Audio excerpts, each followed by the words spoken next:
Hi, boys and girls. We are going to be working on activity book 13.1 today, and that goes along with chapter 18 in your reader. So get those two things out, your reader open to chapter 18 and your activity book open to 13.1. If you need to pause the video to get those things, go ahead and do that. So today's story is going to be a fable. I know you've read fables in the past, but you might not remember them. So in a fable, a lot of times the animals act like characters. The animals are characters in the story and they act and talk like people. That's called personification. Say that with me. Personification. It's when animals act like people or a person.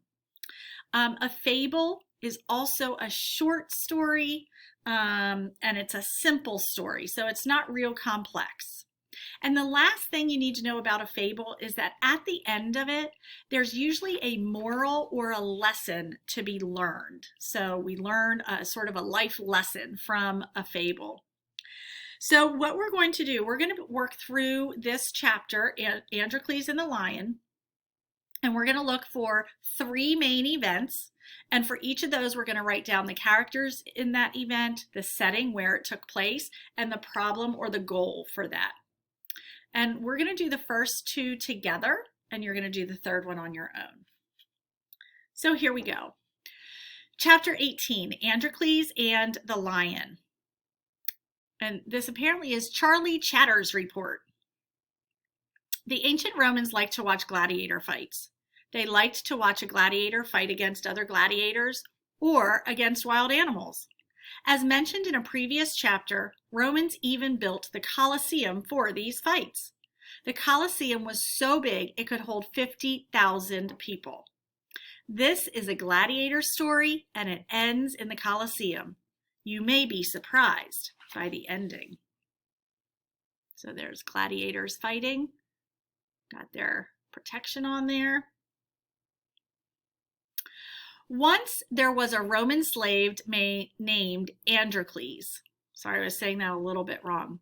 Androcles escaped from his master and ran away. One night, he hid in a cave.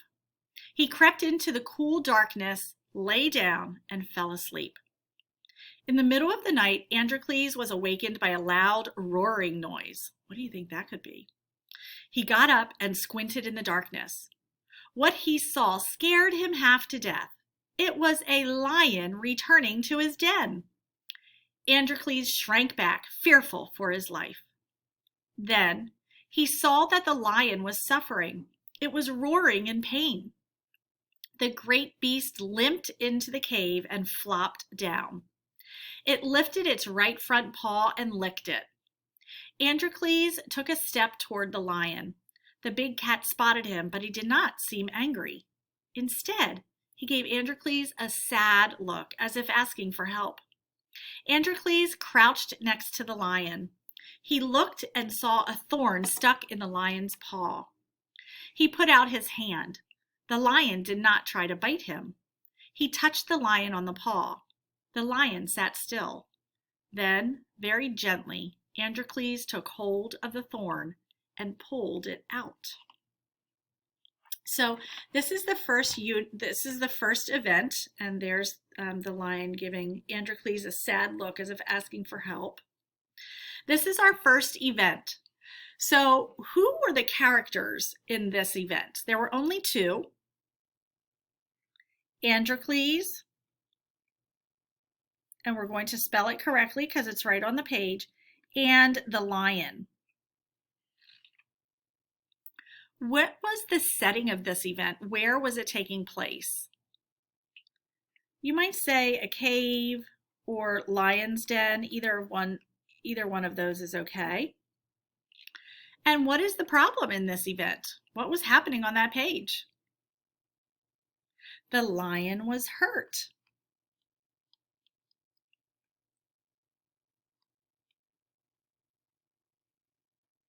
And of course, we're going to spell lion correctly. We're going to spell Androcles correctly because it's all in the text. All right, let's continue reading, and I'm going to try not to give you a headache because I'm going to have to switch back and forth so I can go back to the activity book page. Here we go. The lion looked Androcles in the eye and purred. That was the beginning of a warm friendship between Androcles and the lion. They lived together in the cave. They slept side by side, keeping each other warm.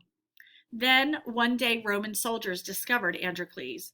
The law of Rome said that runaway slaves must be punished, so Androcles was captured and taken to the city of Rome. For 10 days, Androcles sat alone in a jail cell.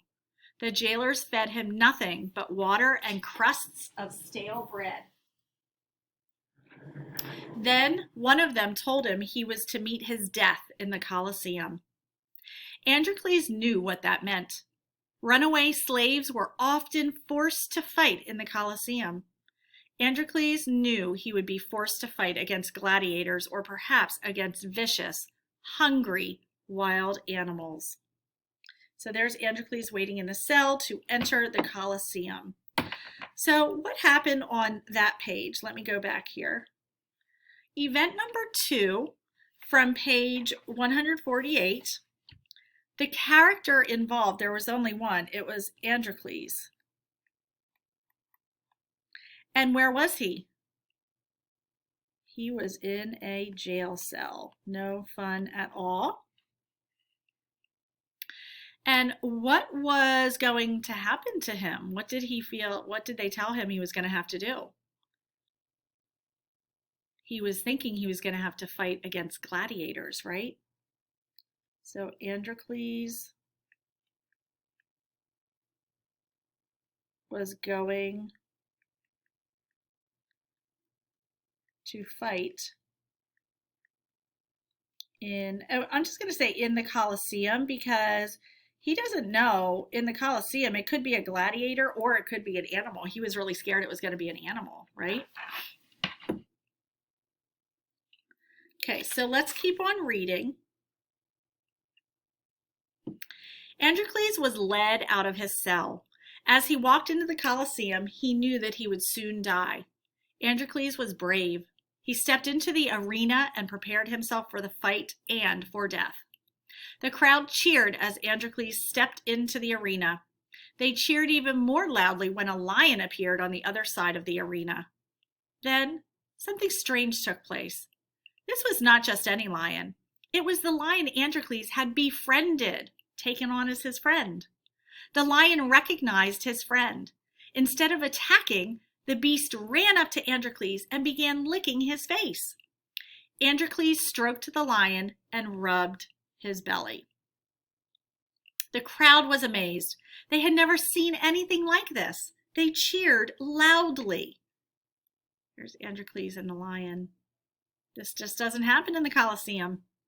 Free the slave, one of the men in the crowd shouted. Free the lion, another shouted. Soon the whole crowd was yelling and shouting. The emperor was the one who made the decision. He held out his hand with his thumb to the side. Then he tilted it so that his thumb pointed up. Thumbs up. That was the sign. It meant that Androcles and the lion had pleased the emperor. They would be saved. So Androcles and the lion were set free.